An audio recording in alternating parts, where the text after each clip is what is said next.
ঘটনা দেখাবো যা দেখলে আপনার গায়ের লোম দাঁড়িয়ে যাবে।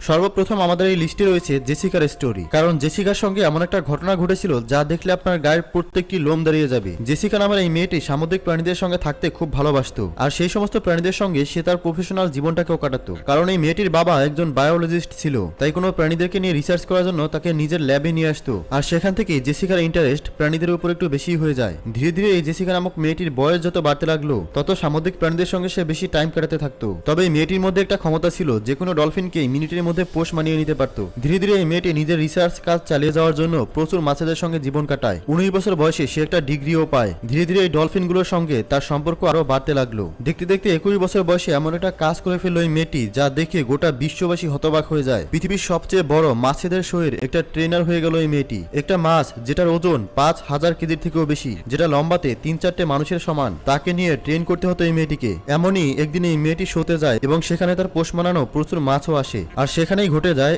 এমন এক ঘটনা যা দেখলে আপনিও অবাক হয়ে যাবেন। দেখুন, এই ডলফিন মাছগুলোকে দেখতে খুবই কিউট লাগে, কিন্তু এদের মুড যখন তখন ঘুরে যায়। এরা কখনো কখনো আপনার সঙ্গে ভালো ব্যবহার করবে, আবার কখনো কখনো আপনার সঙ্গে খারাপও ব্যবহার করে। সেদিনকার শোতে জেসিকা যা কিছু করতে বলছিল মাছটিকে, মাছটি কিন্তু তা করে দেখায়নি। জেসিকা ভালো করে বুঝতে পেরেছিল যে মাছটি তার কথা শুনছে না, কিন্তু তারপরও শোয়ের ম্যানেজার যে ছিলেন সে জোর করে জেসিকাকে ওই মাছের সঙ্গে পরবর্তী একটা শো করতে পাঠায়। আর সেই লাস্ট শোটি দেখার জন্য কয়েক লাখ দর্শক সেখানে জড়ো হয়ে গিয়েছিল।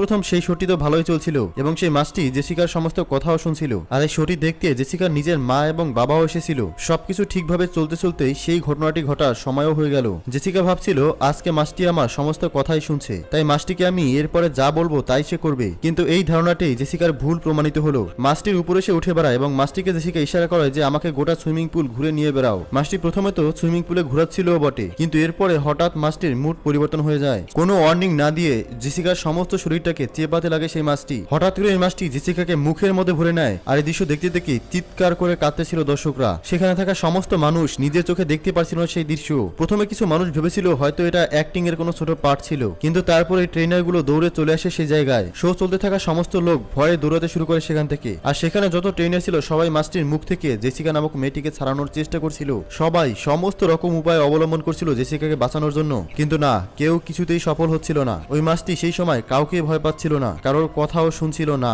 মাছটিকে বড় বড় মাংসের পিস দেখানো হচ্ছিল, কিন্তু মাছটি সেই মাংস না খেয়ে জেসিকাকে চেবাতে লাগছিল। হঠাৎ করে সেখানকার দুটো ট্রেনার ডান্ডা অর্থাৎ লাঠি নিয়ে পানিতে নেমে পড়ে, যাতে জেসিকাকে পানি থেকে বাইরে বের করে বাঁচানো যায়। কিন্তু ততক্ষণে জেসিকাকে আরো জোরে করে পানির নিচে নিয়ে যায় মাছটি। সেখানে নিয়ে গিয়েও ছাড়েনি, পানির ট্যাঙ্কের দেয়ালে জোরে জোরে ধাক্কা মারছিল জেসিকাকে নিয়ে। আর এই ধরনের ডলফিনগুলোর মুখ এতটাই শক্তিশালী হয় যে সেখানে কেউ যদি আটকে যায় তাহলে তাকে বের করা অসম্ভব। জেসিকাকে এমন জোরে চিবিয়েছিল এই মাছটি যার কারণে জেসিকার ফুসফুস ফুটো হয়ে যায় এবং লিভার অত্যন্ত ক্ষতিগ্রস্ত হয়ে যায়। তার প্রচুর হাড় ভেঙে যায় স্পটেই, আর সুইমিং পুলের সমস্ত পানি লাল হয়ে যায় রক্তে। এরপরে হাইড্রোলিক মেশিন নিয়ে আসা হয় আর জোর করে সেই মাছটিকে পানির উপরে নিয়ে আসা হয়। তারপরে জেসিকাকে সেখান থেকে উদ্ধার করে নেওয়া হয়, কিন্তু ততক্ষণে অনেকটা দেরি হয়ে গিয়েছিল। তৎক্ষণাৎ অ্যাম্বুলেন্স ভাড়া করে ডাক্তারের কাছে নিয়ে যাওয়া হয় জেসিকাকে, কিন্তু ডাক্তাররা জেসিকাকে মৃত্যু বলে ঘোষণা করে দেয়। প্রথমত পানির নিচে সে শ্বাস প্রশ্বাস নিতে পারছিল না, দ্বিতীয়ত শরীর থেকে প্রচুর পরিমাণে রক্ত বেরিয়ে গিয়েছিল, যার কারণে অন দ্য স্পট